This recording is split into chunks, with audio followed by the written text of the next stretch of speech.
This episode of Ladies Who Leap is brought to you by Pacific Business Partners. Pacific Business Partners helps women entrepreneurs replace the chaos of running a business with clarity, structure, and confident financial decisions. Learn more at pacificbp.com or follow them on Instagram at Pacific Business Partners. Welcome to the empowering world of the Ladies Who Leap podcast, where brave souls share the remarkable journeys of venturing beyond their comfort zones to craft lives filled with passion and purpose. Have you ever looked at your partner and wondered, what happened to us?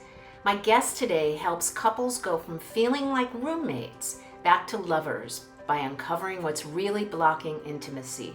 If you want a stronger relationship or simply want to understand yourself better, you don't want to miss this conversation. This is Ladies Who Leap.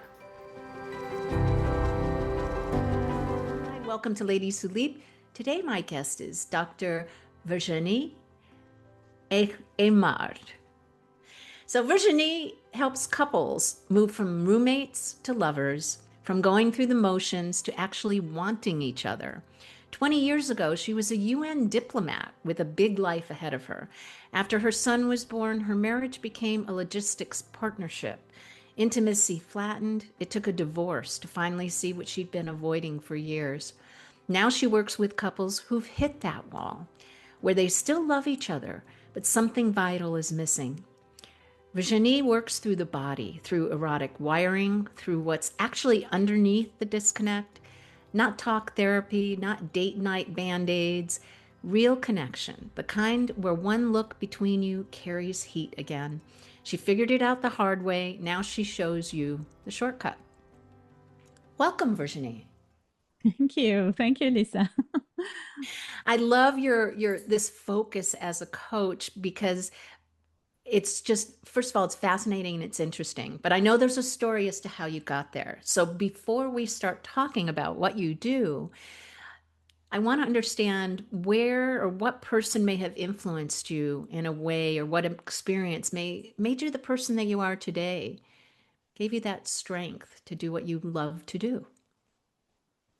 That's a very hard question because I feel like there are so many people who inspire me.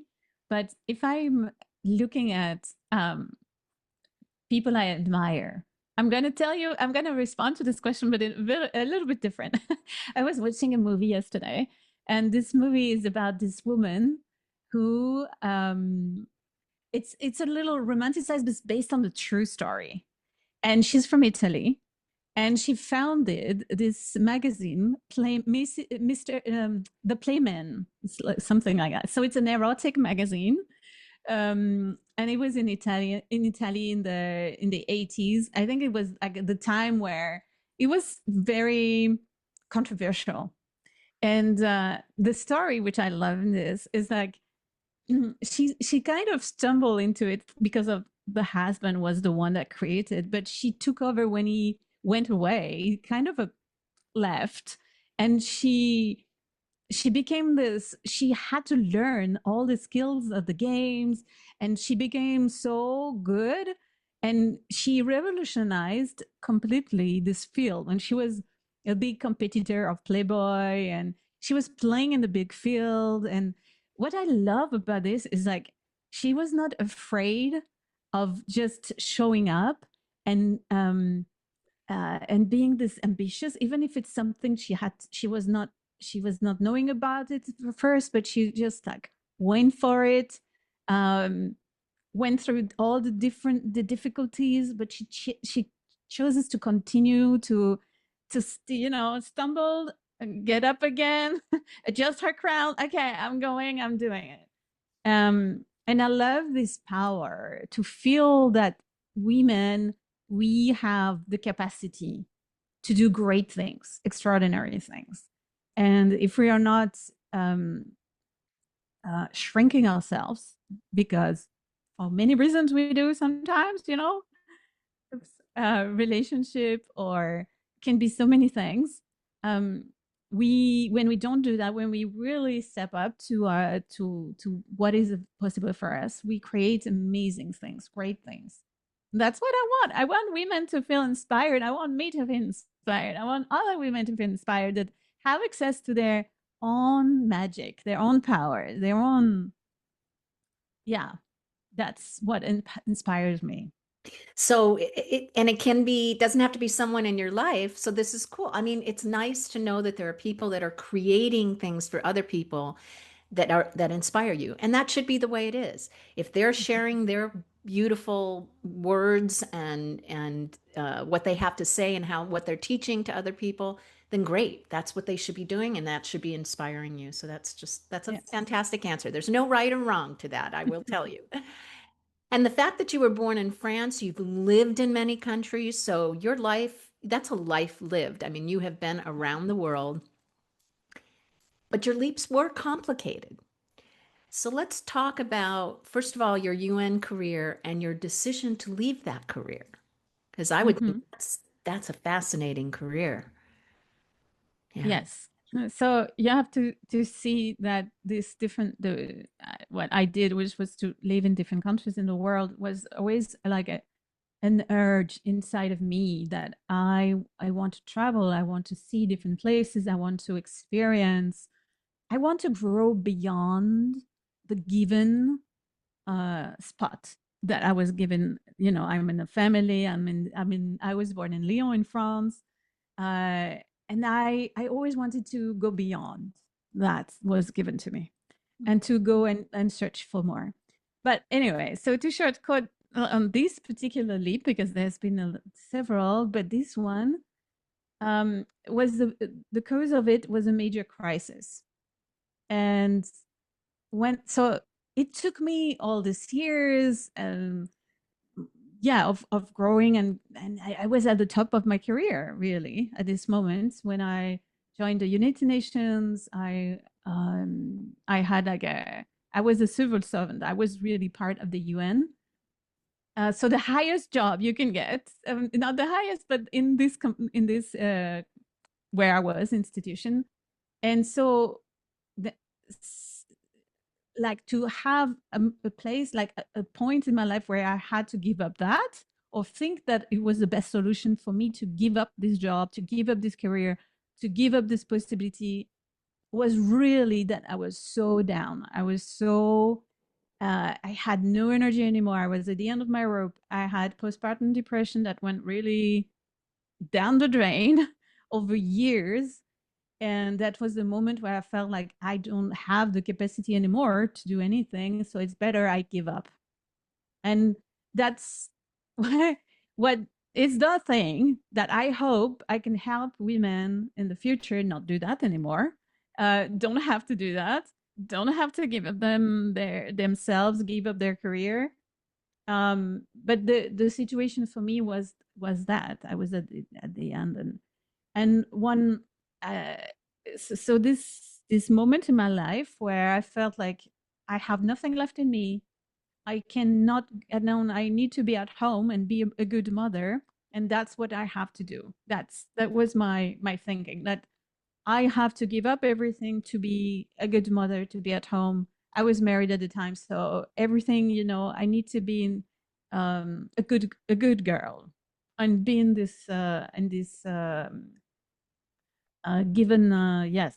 So you know So all this. I'm Yeah. sorry to interrupt. It sounds to me like it is a societal structure that Mm. you wanted to get married, you wanted to have a child, and then once you were there, you felt that it's pretty much like society said, you really have to focus on your child, on your family.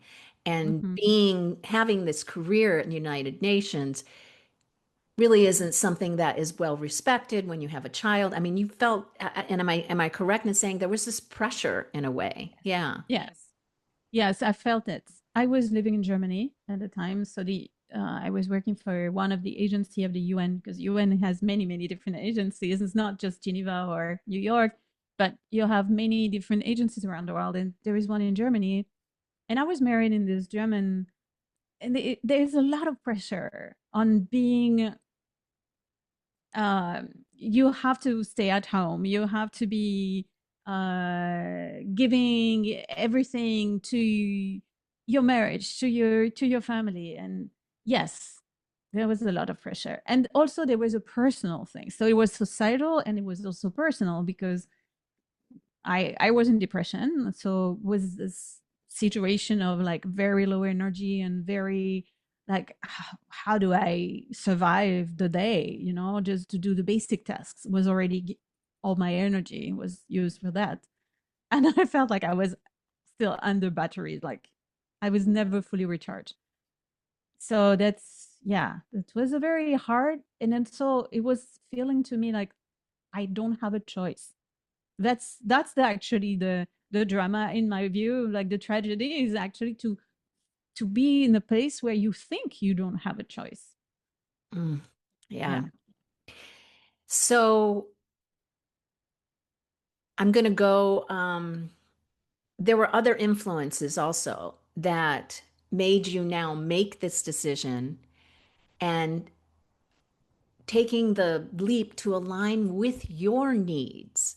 I mean, there was a shift here where you figured out, I need to align with my needs. And it was a difficult decision that was made. And Yes. leaving Germany and making that decision. Can you talk about that and share that? And I want to say I very much appreciate you sharing this story because I think there are a lot of other women that are in this position, but they're not always feel comfortable about sharing. So I'm going to Yeah. commend you because I know what's coming up next for the listeners. Yes, I know it might be judged a lot, and that's okay because I've come to a point where I'm okay to be judged for for whatever, you know. We don't have to like everybody's choices and what they do, but to say that after my what happened is I stayed home, I was still not well, and I started to look for solutions. So that's how I started to rebuild myself up again, doing personal development work, doing energy work, doing lots of things to regain, to recover, really, but in this time, my husband at the time he left me. He cheated on me, and then he left me for another woman, and that was like a starting point of like, okay, I really, it was pushing me again to look at what is it that I really desire, what is it that I want to do. And of course I had to take care of myself financially, I had to find a job first, but what I really wanted to do was what I do today, which is to coach and help people, to empower women to make other choices, to really see this light in their eyes where they feel like, wow, everything is possible for me now. And especially in this domain what I'm doing, which is like erotic coaching and sex education, but sex also as a way to access your power. And so yeah, so it was a big it took a number of years to arrive to that point where I I had already managed to become a coach and to try to live from that and everything, but I felt like I was still not fully aligned with the life that I was living at the time in Germany. And I felt like I realized how much of everything I've chosen so far was based on the relationship. So my husband and then my ex-husband was actually controlling my life in a way because everything was set up according to his view, his desires. I was supporting his career first. I was supporting him in all the ways. I changed countries for him. I went to live with him. Even after we divorced, I chose to stay in order for my son to be raised by both his mother and his father, which was another choice. Not everybody does that, but so I decided, okay, let's do co parenting together. But all this time was never a choice about me. It was always a choice about my son or my ex husband or like the situation, how to make it the best for everybody, and but not necessarily for me. So the leap for me was a moment where I decided, okay, no, I think I need to live my life. I need to be true to myself. And what I really desire is not to stay in Germany, which it was great in so many ways, but in many, many ways, it was not at all the place for me.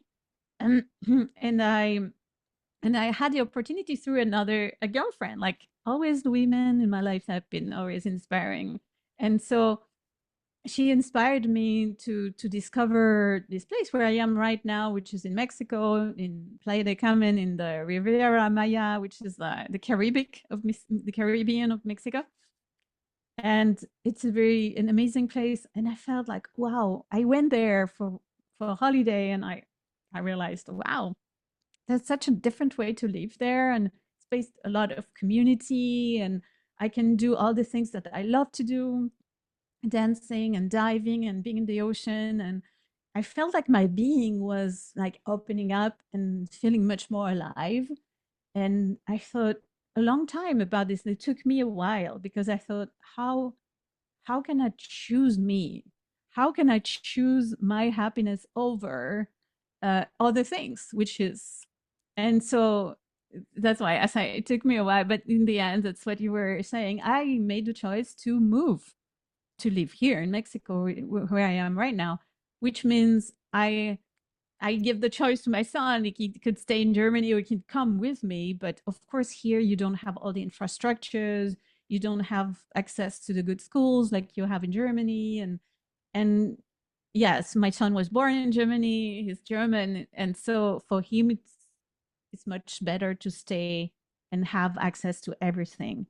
So that was a big that was the most difficult thing to do ever, is to say, okay, I'm still choosing me. And Mm. I know he's actually very well taken care of and everything is good for him. But it's also, yeah, I choose to be happy. I choose to be in a place which is conducive for me to expand my life, my universe, my happiness. And that's what I do. Yeah. Well, again, I'm gonna commend you because I know that that took a lot of courage. It really did to choose yourself, even with your child, but knowing that he's got a good life. You Yeah. obviously will visit him. And when he comes to visit you, it's a beautiful place for him to visit, right? I mean, he's He did. probably Yeah. He really loved it. enjoying it when he comes to visit, but Yeah. that you understood that he's better served with being with his dad in Germany, the life that he knows, the friends that he Yeah. knows. I totally understand that. And I again, I'm going to say thank you for being so honest about this journey because I know there are other people that are going through the same thing. And it is really important. I mean, there's a heavy sense of self love that you have for yourself in order to pick yourself and get your Mhm. life in alignment. Yeah.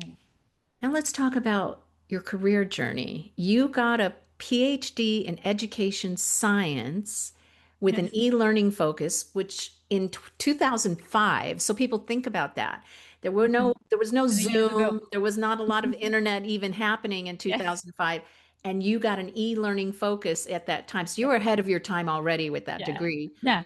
Yeah. But I can say for certainty, I was the first person to present a PhD in the university in La Sorbonne in Paris about e-learning. But they had, yeah, it was so new, and did 2005. that come before the marriage and the child? Is that where when you got that degree? Yeah. Yeah, Okay. it was just before I met the man who became my husband. It was just before. I just I was finishing like this PhD and then went on this international career. Like the first position I had was in actually in Greece. That's how I met him. He was doing a project and was traveling to Greece, whatever. So I was already on my way, to be international, going all over, and then yeah. So yeah. And then how did that knowledge of like the focus on e-learning prepare you for your next career that you built over a 15-year period? I would say everything, like the PhD was a big project. It's a big project, because you work, like I was working also at the university at the time. So I was doing a PhD writing and doing the research and the analysis of the data, but also I was working at the university. I was an academic. I was teaching and working for yeah, like an institute. So um I think it's a lot of the capacity for a lot of work and to trust in yourself. You need to be able to to sustain this project over the years, you need to have a very strong, think mindset, or have a way to support yourself through a long term focus on them. You have to do that, but because their chance to abandon it along the way is great. Like, it's too hard, I don't know, there's so many doubts. And when you're building like this whole theory about something that is so new, so pioneering, and you're like, oh, am I crazy, am I doing the things okay, is it going to do something or go somewhere? So there was a lot of doubts, a lot of difficult moments also, but also like, okay, I'm doing something that is great. Like, it's so new. It's exciting also, it's an adventure. It's like I'm exploring new territories in the field of academia. Okay, but it was still, I was not with a machete in the jungle, but it was like that in the academic field in a way. So It's like, I okay. study, I'm also studying as an ontological coach. And when you're talking, I can hear that sense of a high sense of commitment to what you had committed yourself to do, even a higher Yeah. purpose for Mhm. something new. And you thought, oh, this is very interesting. And also a Yeah. really heavy sense of persistence. You were persistent in making sure that you completed the task that you had set for yourself. And that's a big deal because now you have a PhD, which is putting a doctor in front of your name. That's a Yeah. very big deal. And we'll be right back. This episode is supported by Pacific Business Partners. Here's what I love about Angelica and her team. They don't just hand you a spreadsheet and walk away. Their fractional CFO service is for the founder who's outgrown DIY but isn't ready to hire a full-time finance leader. Monthly strategy calls, cash flow forecasting, pricing analysis, and someone in your corner helping you make the big decisions with real numbers behind them. If you're scaling, planning a launch, or just tired of guessing what the data is telling you, visit pacificbp.com. Now let's get back to the show. So, can you talk now to the practice and your framework where you help people, mainly couples, understand and prioritize their authentic erotic nature? And I Yeah. don't think I've ever said that on a podcast at this point, but you do. We Yeah, talked about it. I You do. prioritize their Yeah. authentic erotic nature. I love Yes. that. Yes. It's so good. So in a way, I'm finding another way to answer the question just before, but it's okay. It's the way in a way I've also been trained in educating people and having people access to things that they don't know yet, and how to bring this knowledge into their life, and how to help people see things they haven't seen yet. In a way, that's my educator part. I would say that is helpful.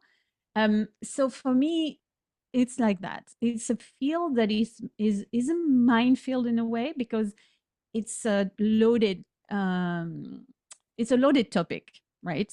Because so like it's like it is, like we there's a lot of judgment around it.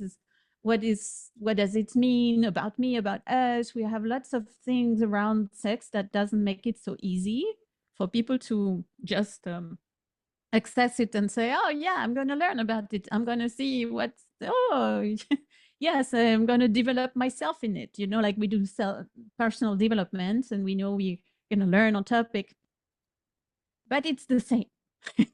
It's the same as any topic. You learn about how the process that are involved, and once you open the door to like to the curiosity of what is there for me, what can I learn about myself, how can I explore areas of myself that I haven't seen before, and that we come back to the exploration of new territory again. And that's what it is. It's so I think to think of myself, I'm a guide and a facilitator along the way that makes it for people like easy, and uh, take away the burden of like, oh, what does it mean about me, or the performance, or uh, and just be feeling like, oh, it feels easy, it feels normal, it feels authentic.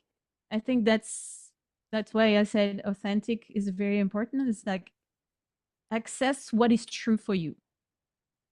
Yeah, And and yeah, when I and this think field of is very important. authentic, I think of, and especially as a couple, two people being vulnerable enough to share what they find is erotic, to be able to get on the right page. What do you like? What do you like? You have to be able to be vulnerable in order to share that. And that probably is what actually uncovers your authenticity. Does that Yeah, make sense? Yeah. it is. It is. It is. And I want to say that um, it's not so easy as it might seem for people because sometimes there are some other factors that have made it more difficult to really access Right. what is true for you. And so our nervous system, that's I also work a lot with the nervous system and helping people to really go in this rhythm that is okay for them and little by little uncover and take away all the layers and the armors that we might have built and to protect ourselves. Actually, that's the nervous system is always there to protect you, but because the protection sometimes is so strong, it prevents you from accessing what you really need to access to be free. Because the whole purpose is actually that the the sexual energy inside of you is alive, is free to flow. When it's free to flow, when it's alive, when it's true, when it's then you have like lots of energy, vibrancy, radiance. You feel good. You feel happy. You know that's how it feels, and it should feel like that always. And I want to say something else, which might be a little bit controversial or radical or strange, or I don't know. But I want to say that it is not dependent. Like your sexual energy is your life force, and it's not dependent on how many times a week you have actual sexual intercourse with a partner. So I want to say that because there is so much more than that. It's something that is inside of you. It's your turn on. It's the desire you have. It's the openness you have to yourself, and it's it's so much more. And that's what I'm trying to get people to do and to develop. And so it's going a bit deeper than what it seems. It's not just about like, tricks and tips on how to do certain techniques that that pleases the person or whatever. It's really about doing this deeper opening up of what is inside of you. It's really a knowing of you actually that is happening. Well, I'll tell you, you're delving into my territory because it sounds like you're not just saying, okay, here's some tools. What do you like? What turns you on? Those kind of things, which we've heard, over and over again.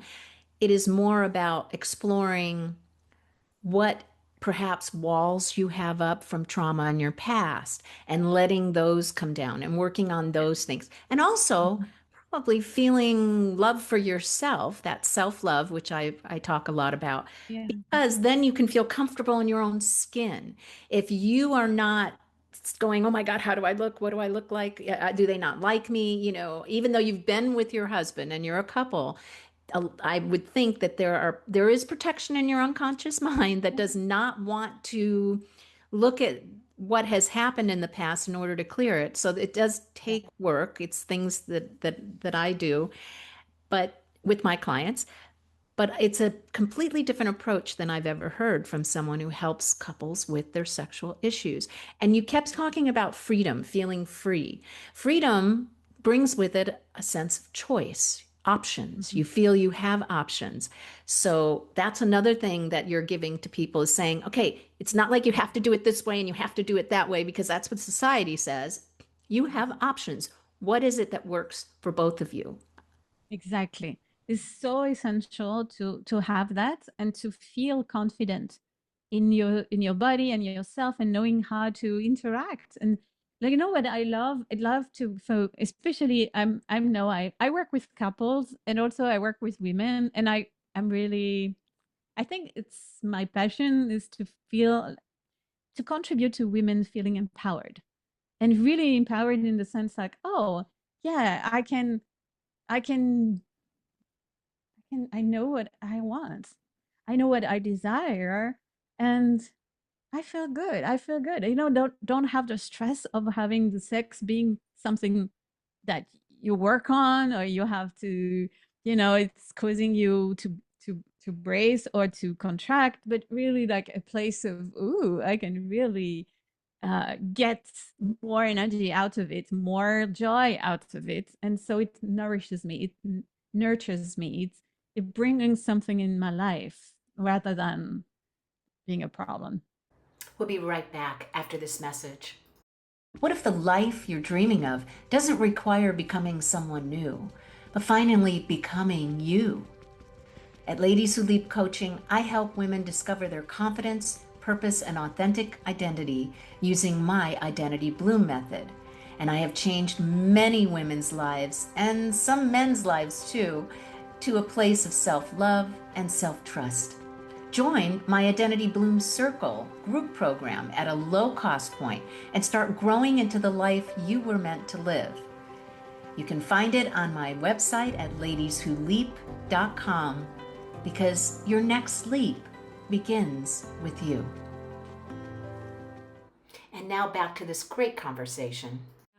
What are do you have specific methods or framework when you Yeah. work with people? And if you'd like, to share a client experience as you're explaining that would be great. Give us an example. Yeah.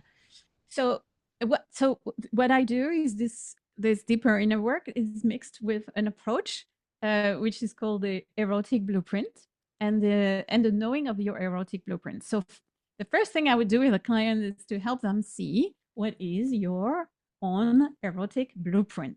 So it looks strange it might seem strange, but it's true. We have different erotic blueprints. So it's not like we are the same when it comes to arousal, to pleasure, to desire, to the world that turns you on is different from each of us. And that's why, in so many cases, what seems to be incompatible between the two, when two partners come together and everything goes well in their life, but the sex is not going well, it's one seems to want something, the other one wants something. In the sense, like, I would say, I give you an example of clients that I had. So there is one person that needs, like, somebody. I'm thinking about one specific couple that I've worked with. It's always difficult for me if I say the names because it's so personal, so I don't. Yeah. But I see them. It's a B and N. B and N. There are two initials, and so he was like more like really wanting to have more and connect with her a lot, and she was like, oh no, that doesn't work for me. I don't feel comfortable with that. And I feel like every time it goes on to me, it feels like an aggression, or it feels like I feel like I want to retreat. I feel not well. So she was feeling very shy. Very shy. You can imagine this woman changed completely over the time of we worked together. And I have the testimonial to say the man at the end was saying like she's a sex goddess. She's so confident. She's like, wow, she completely changed because she understood what her erotic blueprint was.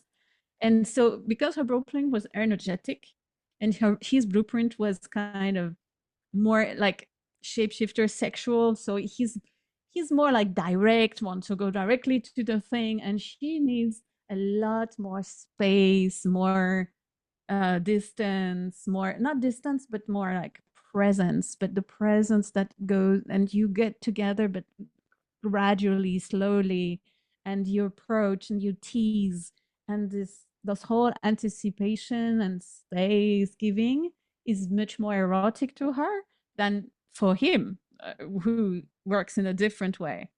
But once they started to understand how these two worlds can overlap or can speak to each other, they could put something in place that would nourish her, that would make her be turned on and happy, and at the same time would make him turn on and happy.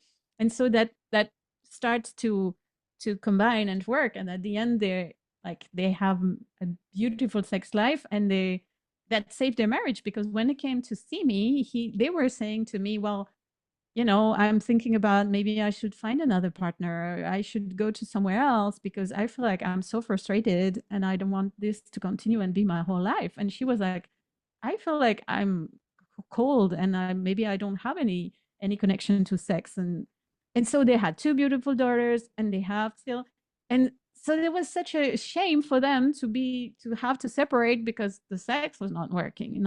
So I'm so happy because now they are still together. They have these two beautiful daughters. The family is united, and they have a great life. They look forward to seeing each other in bed at night, or so that's what.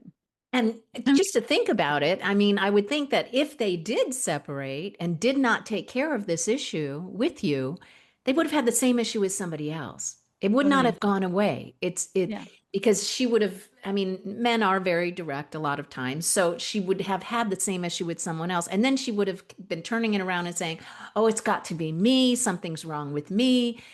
All of those thoughts would be going through her head. I can actually sit and imagine it. Yes. So I always love to ask, who do you count on when you're having tough days, when you really need someone to lean on?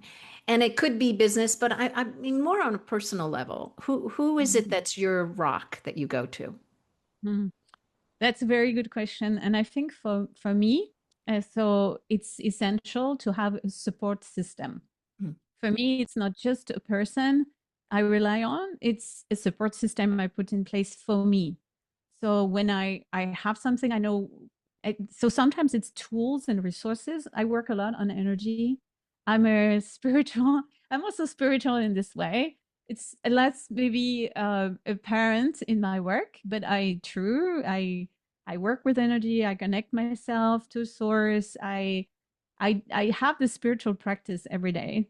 So I take care of my energy. I take care of that. So when something goes wrong, this is my first to go thing is to go, okay, how do I resource myself again? Because I went through a lot of crisis, as I said today. So it's very important for me to have this. And then I build around myself, like I have friends, I have people I can count on, I have my mother, my family. It's like I love to create connections with people. It's so important for me in my life.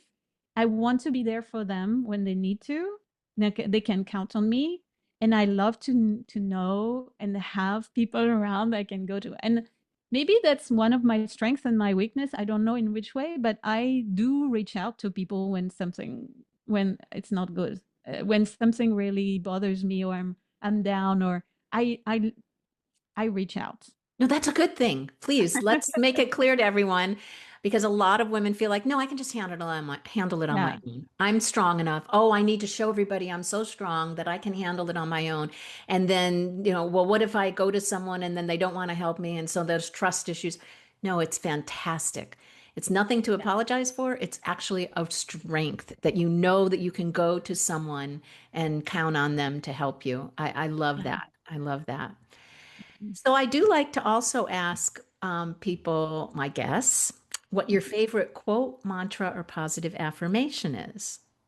So Yes, what it's do you so have? difficult because I have so many. But when I was thinking about it, I think You this can one share came. three. That's okay. We've got time. Uh, but I think I don't like all the time, but maybe this one is the one that is at the back of my mind because of all these experiences I got. And this is one of my mentors' sentence, like quote, and it says, "Never give up, never give in, and never quit." And that's I'm sometimes refer to that because when things get tough, and I'm like, even like developing your own business, being an auto like like a how do you say entrepreneur, and you want to develop your own business, like lots of ups and downs, and you're like, but this one is never give up, never give in, never quit. Like, don't let yourself, don't abandon ship before you've really looked at all the things that can be done and you can do. And yeah, I feel it's a reminder that I want to hear because it's sometimes.